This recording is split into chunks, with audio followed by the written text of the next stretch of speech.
सही सत्संगियों की पहचान बता दूं मैं कि जिसके घर में गुरु का फोटो नहीं होता ना, सोच लिया करो कि इसकी लगन झूठी और बनावटी है। जिसकी जिससे प्रीत होगी वो उसने हर प्रकार से याद करेगा। तो ये बात आस्था की थी, लेकिन मैं बात बताऊं था कि जब तक आदमी दूसरे का सहारा तकता है वो आदमी कभी न कभी गिरावट में आ जाता है। लेकिन जो सहारा नहीं तकता और अपना काम खुद करता है, जो आदमी अपना काम खुद करता है वो स्वावलंबी हो जाता है। हर चीज में वो सोच विचार के काम करेगा। खर्च अगर करता है तो तेरी जेब कितना अलाव करती है उतना खर्च करेगा। खाना भी तुझे कौन सा खाना है कि तू इसको अफोर्ड कर सकता है नहीं कर सकता वो खाओगा। कपड़े या दूसरी चीज़ जो भी ज़रूरत की उसकी है वो देख के काम करेगा। अब जो हालात को देख के काम नहीं करते और दूसरे लोगों से लेके कर्जा सिर पर चढ़ा लेते हैं तो उनकी नासमझी है। इसीलिए बुद्धिमान लोगों ने कही कि अपनी चादर देख के पांव पसारो। ये झूठी बनावटी इज्जत और सम्मान के लिए हम अपने सिर पर कर्जा बैठा लेते हैं और उसके लिए दूसरों से कुछ ना कुछ सुनना पड़ता है और फिर सुनने के आदी हो जाते हैं। कोई कुछ भी कह ले, कोई कुछ भी कह ले, वो आदमी खुददार नहीं रहता है। खुददारी जिस इंसान में होती है वो किसी की कहलवाना नहीं चाहता। तो बात तो मैं यहाँ से गए बच्चों की कहता हूँ, वहाँ जाने के बाद उनकी दिमाग में एक बात आती है कि तुम्हें ज़रूरत पड़ेगी। वहाँ जाने के बाद उसको अपने घर के हालात का भी पता है कि तुझे तेरे माँ बाप ने किस प्रकार से तेरी फीस के पैसे दिए, किससे लेके दिए हैं।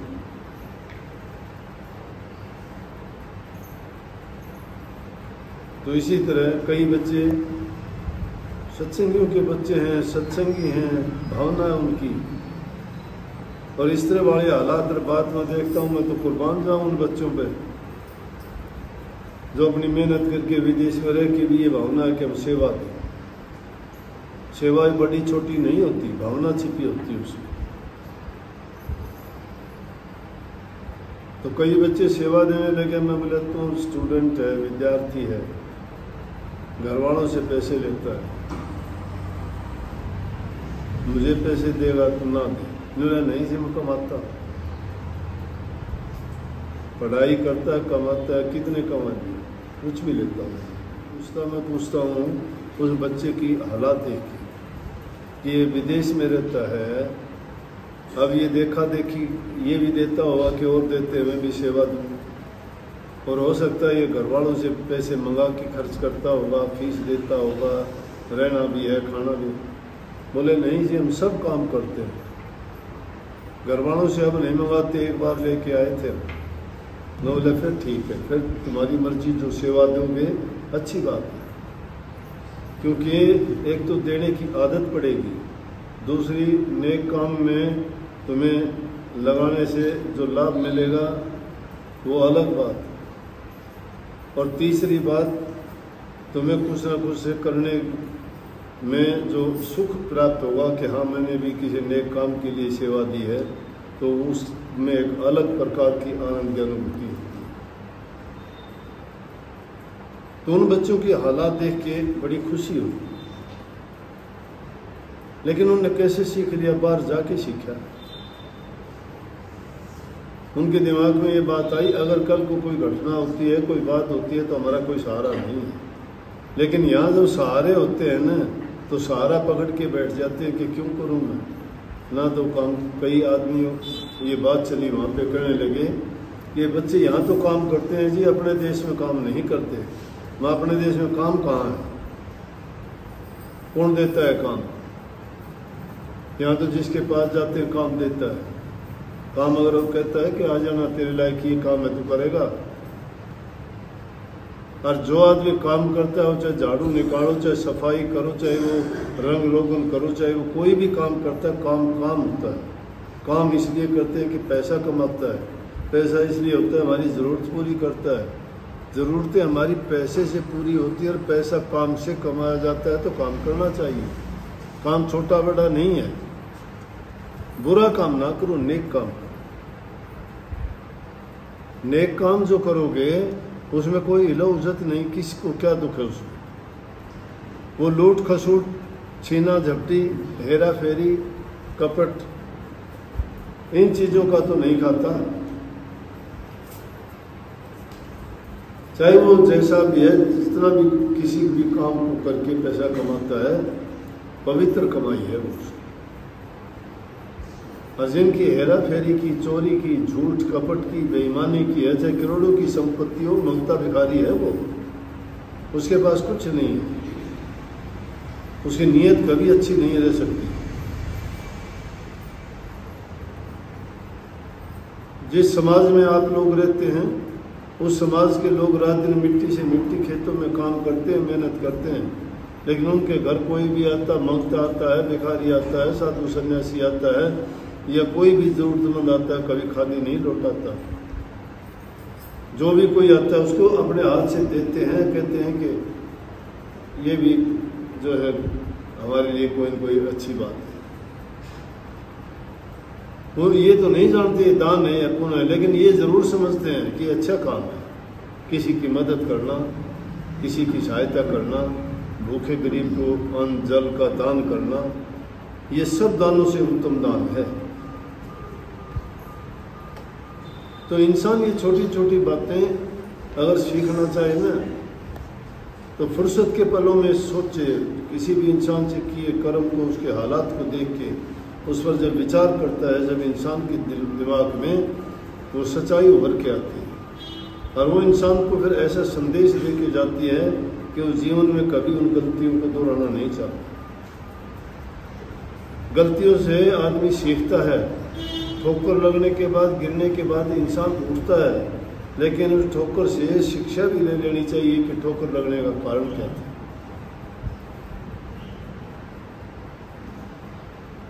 अकेली ये बात नहीं है कि तुम बैठ के कह दिया कि दो बात याद होगी कि मैं भगत हो गया, मैं संत हो गया, मैं सदगुरु हो गया, या मैं कोई अभ्यासी हो गया। यूं अभ्यासी नहीं बना जाता, यूं संत नहीं बनता। इंसान के जीवन की शुरुआत उसके नेक कामों से शुरू होती है। किसी भी चीज की सुंदरता उसकी जड़ों में निर्भर होती है। जिसकी जड़ों में खराबी है, उसमें कभी अच्छे फल आ नहीं सकते। दीमक कहाँ लगती है? जड़ में लगती है। पेड़ खराब हो जाता है, फल खराब हो जाते हैं, फूल खराब, सूख जाता है। उसके ऊपर से नहीं, जड़ से शुरुआत हो। और वही जड़ अगर उसकी मजबूत अच्छी हो तो वही एक ऐसी चीज बन जाएगी कि बहुत अच्छे फल फूल सभी चीजें उसकी उत्तम क्वालिटी की। इसलिए मूल को सुधारने की आवश्यकता है। और मूल जिस इंसान का बिगड़ा हुआ है ना, फिर वो सुधरता नहीं है। फिर तो शाखाओं, पत्ते, फल फूलों में भी वो बीमारी ऊपर बढ़ती चली जाती है। और ये नेक काम हम अपने खुद के जीवन से, परिवार में रह के अच्छे विचार, अच्छी बात, अच्छे संस्कार ये परिवार में ग्रहण करते हैं। और जिनको परिवार से अच्छे संस्कार नहीं मिलते, वो आगे जाके आदमी अपना जीवन भी बिगाड़ लेता है। उसके बस की बात नहीं है, क्योंकि उसकी जो जड़ों में सिंचाई की गई है वो गलत चीज़ की है, नेकी की नहीं। किसी को कोई चीज़ देने की जरूरत नहीं है, उसको अच्छी शिक्षा दो। चीज़ ना दो किसी को, कोई देने के लिए आता है, चाहे तुम्हारी संतान भी है। ये ना सोचो मैं कमा के उसके लिए जमा करके दे के, नहीं। कौन किसके लिए जमा करके दे के जाता है? जमा मत करो, उसको अच्छी शिक्षा दे दो। अच्छी शिक्षा जिसको दे दोगे, अच्छे गुण जिसको दे दोगे, वो अपने आप ही बहुत कमाने वाला बन जाएगा, खुद का भी भरेगा, दूसरों की भी सहायता करेगा। और जिसको अच्छी शिक्षा, अच्छे संस्कार नहीं मिले तो वो इंसान कर्म से भी निकम्मा रहेगा, काम से भी निकम्मा रहेगा। आप कहोगे काम और कर्म दोनों अलग अलग चीज़ हैं। कर्म तो बनाना पड़ता है, काम करता है, वो है पर्यायवाची से लगते हैं दोनों चीज़। लेकिन कर्म क्या है? कर्म उसको बोलते हैं जो हम पहले करके अपना कर्म फल बना लें। जैसे पिछले जन्म में जो किए वो कर्म फल मिल गया, उसको कर्म कहते हैं, भाग्य कह देते हो। और काम जो आप करते हैं ये है, बिना काम के कर्म नहीं बनता, बिना कर्म के कर्म फल नहीं मिलता। तो इंसान को अपना कर्म जो सुधार लेता है वो नेक कामों को करने से बनता है। नेक काम जो नहीं करता उसका कर्म कभी नहीं बनता, उसका भाग्य कभी नहीं संवरता।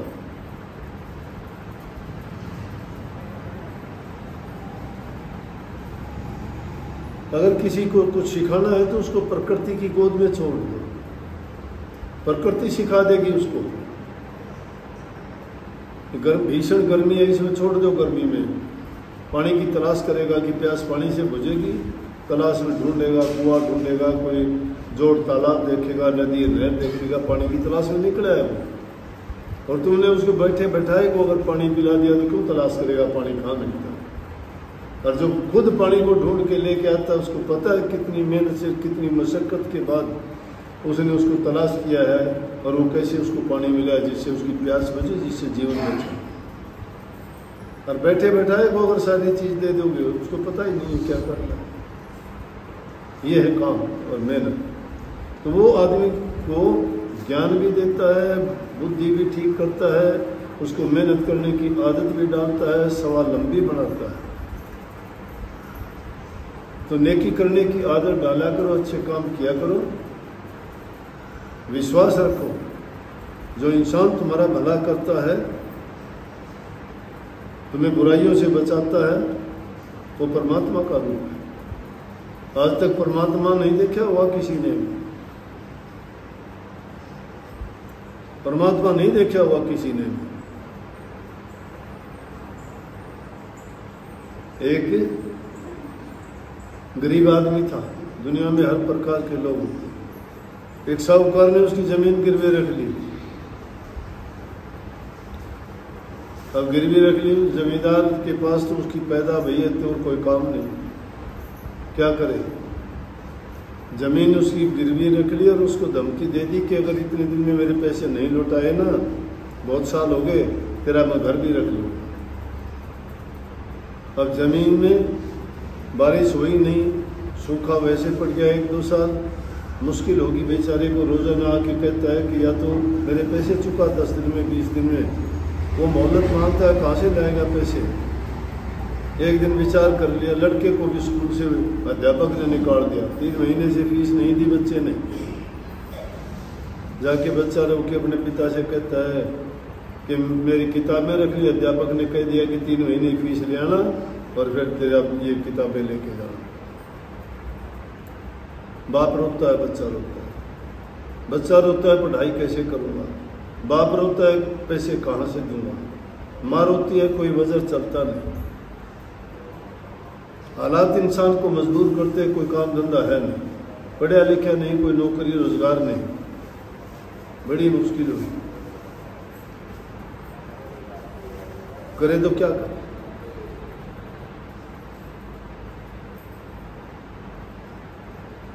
मजबूर हो गया, मजबूर इंसान कुछ नहीं कर सकता।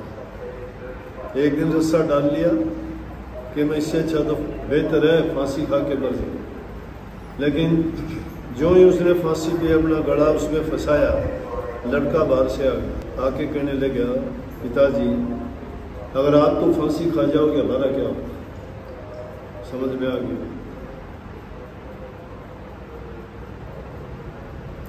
बोला क्या करें? लड़का छोटी उम्र का था, ज्ञान नहीं था, बाप भी भोला था। कहने लगे बोला पिताजी करो क्या? अध्यापक हमें रोज कहता है कि परमात्मा को चिट्ठी लिखा लो, बात बड़ी है। तुम रोजाना सुनते हो ऐसी ऐसी बातें, मैं भी बहुत बताया करता हूँ, ऐसे किया करो, ये किया करो, वो किया करो, लेकिन जो जीवन में उन बातों को उतारना ही नहीं चाहता उसको क्या मिलेगा। बच्चे ने कहा पिताजी से कि अध्यापक हमें रोजाना बताते हैं कि परमात्मा को चिट्ठी लिखो। बोला कि हैं, बोला वो सबकी सुनते हैं। दूसरी बात, उसको चिट्ठी लिखो, वो सबकी सुनते हैं। परमात्मा सुनता है, मानते हो आप भी? सबके काम करता है कि नहीं? मानते हो ना? बोला तो सो जाओ, अब तो रात बहुत होगी, सुबह चिट्ठी लिखे। अगले दिन सुबह लड़के से चिट्ठी लिखवाई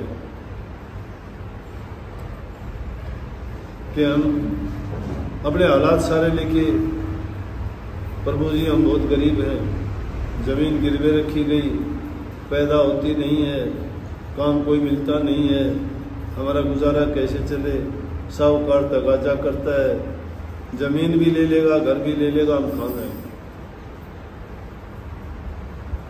कर्ज है सिर पर, आप हमारी भी सुनो, सबकी सुनते हो। लिख दी चिट्ठी। बोला पिताजी ये एड्रेस किसका लिखूं? परमात्मा का एड्रेस बताओ।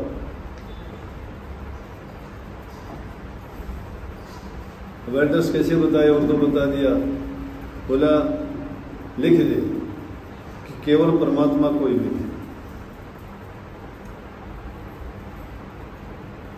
और पीछे जो लिफाफा होता था चिट्ठी का अंतर्देशीय, उसमें अपना पता लिख दिया कि ये नाम, घर का नंबर, ये गली मोहल्ला, ये गांव, वो जिला, और जाके ढोल में चिट्ठी डाल। चिट्ठी पहुंची डाकखाने घर में, चिट्ठियों की छटनी होने लगी। छटनी करते करते सबकी ये वही चिट्ठी, दादरी की, ये भिवानी की, ये हिसार की, ये रोहतक की, बागरगढ़ की होगी। वो चिट्ठी आई तो कोई एड्रेस नहीं देखा, तो उसमें लिख रहे हैं केवल परमात्मा, कोई नहीं, केवल परमात्मा। जो छांटने वाला था वो बड़े डाक बाबू के पास लेके गया, कहने लगा जी अजीब प्रकार का से कहाँ भेजे चिट्ठी को। बोला भाई क्या लिखा है? बोला इसमें ये लिखा केवल परमात्मा का।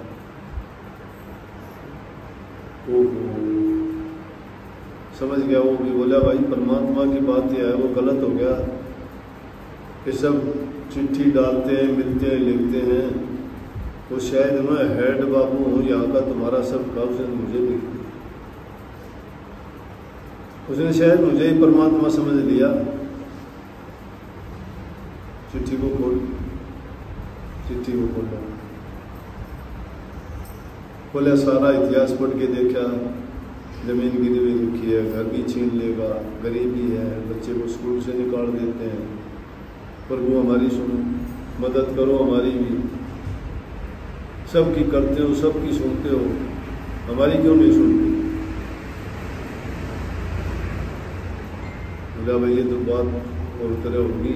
सब को इकट्ठा बुला के कहने लगे कि ऐसा करो भाई कि जब उसने मान लिया और अगर हम उसकी मदद नहीं करेंगे तो विश्वास उठ जाएगा परमात्मा से, उसका परमात्मा से उसका तो विश्वास उठ जाए, गलत होगा ये। चलो जैसे भी हो यूं करो, हम जितने कर्मचारी हैं मदद करो। सब ने पैसे इकट्ठे किए और इकट्ठे करके उसके पास पहुंचा दिए। डाकी ने ले जाके दे दिए, तेरे नाम से ये आया है पार्सल। खोल के देखा, चिट्ठी लिखी थी कि तेरे खर्चे के ज़मीन के। साहूकार के पास लेके गया, पूरे गांव में बात फैल गई कि परमात्मा को चिट्ठी लिखी थी, परमात्मा के पास से पैसे। बोले कि ये बात जचने वाली है, मानता नहीं। बोला वैसे सब कहते हैं परमात्मा सबके काम करता है, सबके करता है, लेकिन उस बात को सबने इनकार कर दिया। बोला ये कभी होती है क्या? फिर जितने भी गरीब थे दूसरे थे वो लोग बोले भाई यूँ मिलते हैं हमें परमात्मा, यूँ चिट्ठी देखता पड़ता है तो हम भी लिखेंगे। इतनी बात बताने का मेरा मतलब ये था सिर्फ वो परमात्मा करता है सबके काम, करता है। परमात्मा किसी ने नहीं देखा, वो रहता है, यहाँ है, अभी दूर नहीं, पास में, सब सुनता है, सब देखता है, करता भी सब कुछ है। लेकिन जिसका विश्वास है किस रूप में करता है, कहीं बच्चा आके कर देगा, कहीं सेठ बन के आके कर देगा, कहीं कोई अजनबी आके कर देगा, कहीं तुम्हारा साथी बन के कर देगा, कहीं तुम्हारा रिश्तेदार बन के कर देगा, किसी न किसी रूप में कर देगा। तुम्हारे खेत में अनाज पैदा कर देगा, तुम्हारे गाय भैंसों को किसी बछड़े की जरूरत हो बछड़ा दे देगा, और कटिया की जरूरत हो कटिया दे देगा, बहू को लड़का देना हुआ लड़का दे देगा। कौन देता है ये? कौन करता है ये काम? कोई इंसान करता है क्या? जो काम सारे करता है वही करता है ना, तो उसको मानते क्यों नहीं आप लोग? अगर तुम्हारी आस्था और विश्वास तुम्हारा दृढ़ है तो किस प्रकार से तुम इस गलत कामों में बदल जाते हो, फिर कैसे पाप कर्मों में पड़ जाते हो? इसीलिए इंसानियत से गिरते हैं हम। ये बात सुनते हैं, सोचते नहीं कि कैसे करता है, कहाँ करता है। करता है, दूर होता ही नहीं, पास में रहता है। कहीं भी जालो साथ जाएगा, तुम्हारी छाया भी साथ छोड़ देगी, वो साथ नहीं छोड़ता। अंधेरा हो, प्रकाश हो, रात हो, दिन हो, सोते हो, जागते हो, रोते हो, हंसते हो, पास होता है, पास में होता है। तुम्हारे कर्मों को सुधारने के लिए भी इंतजाम वही करता है। कहीं गुरु के रूप में काम करता है, कहीं पिता के रूप में, कहीं पति के रूप में, कहीं भाई के रूप में, कहीं माँ के रूप में, तो कहीं पत्नी के रूप में, कहीं बहन के रूप में, कहीं बेटी के रूप में। कभी किसी रिश्ता नाता बना के वो उसके काम पूरे करता है, करता है, सबके करता है। इसलिए अपने विश्वास को दृढ़ करके रखा करो, तुम्हारे सारे काम करें। नीयत को सच्ची रखोगे, खोटी नहीं करोगे। लेकिन ये नहीं कहते हो कि मेरे दिल में है, दिल वाली बात बात निकाल के दिखाओ।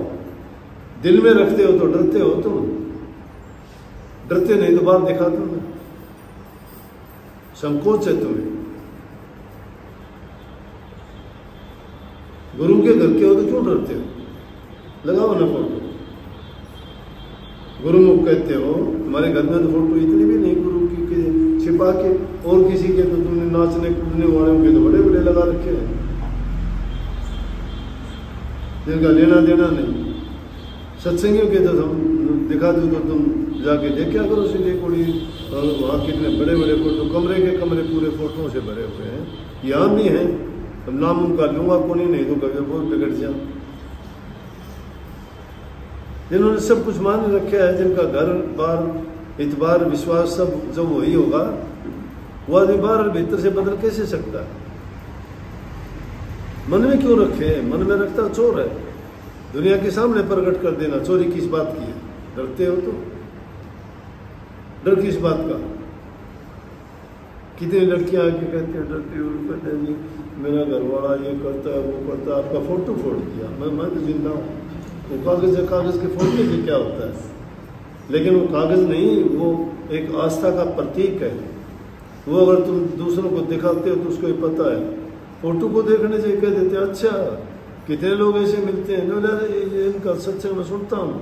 बोलो, दूसरे लोग भी ये देखने के बाद कहते हैं, और फिर लोग कहते हैं कितने लोग आप इतने मिले थे, जय भगवान है, और कितने लोग थे वहाँ सत्संगी, ऐसे नए नए लोग दूर दूर के, यहाँ के नहीं, कोई बॉम्बे का था, कोई पंजाब का था, कोई गुजरात का था। ये बात आस्था और विश्वास के, विश्वास रखा करो, तुम्हारा विश्वास तुम्हारा काम करेगा। जो गुरु को अंग संग रखता है वो कभी गलत नहीं होता। लेकिन सत्संगी होके गैर सत्संगियों से तो मेल जोड़, और सत्संगियों से टेढ़ा मुंह। सत्संगी कैसा हो? पाखंडी है, उसके फिर लुटेरा है, ठग है, कपटी है, धोखेबाज है। ये जो सत्संग के विरोध की चीज है वो उसमें क्यों? फिर सत्संगी कैसे? इसलिए अपने अच्छे गुणों को अपनाओ, बुराइयों को त्यागो। राधा